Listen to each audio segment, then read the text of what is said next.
Welcome to Dark Sorcery. I'm Alfredo Martinez, and I have with me the one and only Catna Willis. How's it going, Catna? Hey guys. Hey Alfredo.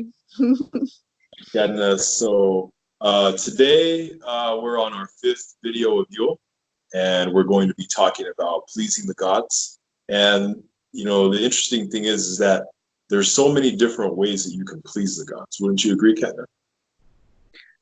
Definitely. Obviously, we had that sex magic tape on YouTube on how to use all that. Anyway, you've got food, you've got alcohol. So I would actually suggest if you do please the gods, food and alcohol is something you should put out. So they absorb energy, of course, because all spirits need some type of energy so they can still carry on, because all spirits need energy. So as well as we were talking about before, Alfredo, like if you have somebody stand, like you actually get those hairs standing up behind your neck, is like as if someone's there or something. They can absorb energy off you, because they need energy, so they're absorbing some energy off you, and you don't even know it.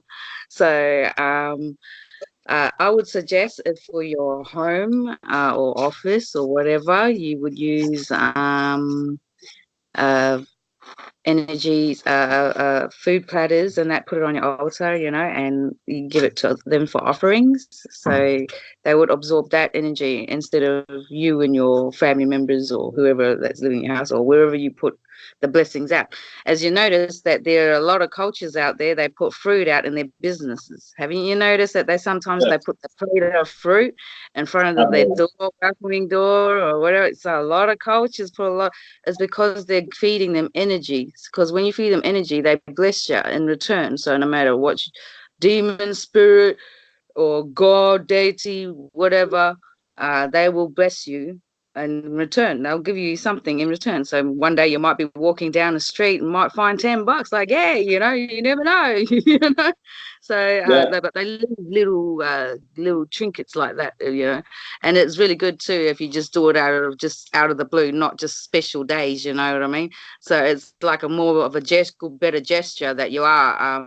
That you are more involved with them, So if you're like saying you're, let's just say if you're a Luciferian or something like that, you want to be loyal, you know what I mean? If you just do it out of the blue, just out, without doing it on special holidays and stuff, just out of the blue, they actually appreciate that more too.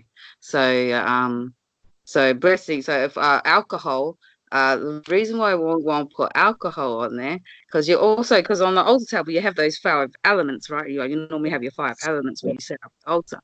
I also suggest to everybody to put some alcohol onto the table as well, because gods love alcohol. Because in the ancient times they gave us wine, beer. Even said it in the texts and everything. It's proven, that they loved alcohol and they taught us how to make alcohol. So so why don't we give them some alcohol, in return? Oh, they'll love it. It's just like me. If I died and I was wandering around and I needed some energy and someone was serving water or alcohol, you know exactly what I'll be going for. Yeah, it's just, so you look at it in that point, and then that spiritual. If you look in the spiritual world, so they need energy. So if you put out fruit, they definitely need it to absorb. So when you do a spell, something or whatever, just leave some fruit out on your altar table, just for the gods or whoever you like to worship, because you'll be in their good books more as well. So it gives you a more plus as well. Yeah, that's a good point to make, because if you were bringing the tray to somebody and you see water or alcohol, of course you're going to go for alcohol. So that's a good point to be made.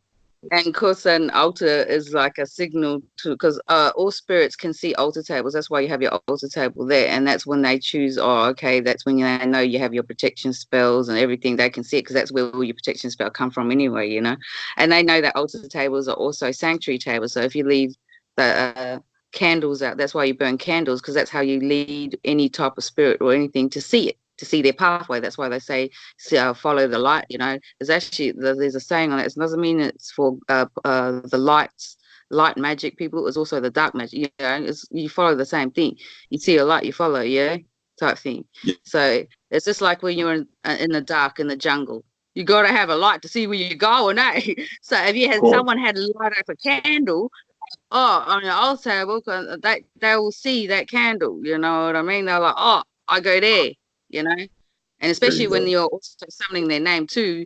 That's you're calling onto them, and then they're like, oh, where are you? They find that candle, like, oh, there it is, there you are, or that smoke, or whatever that message you sent. They'll follow that essence, you know, or follow that view, or follow vision, or whatever.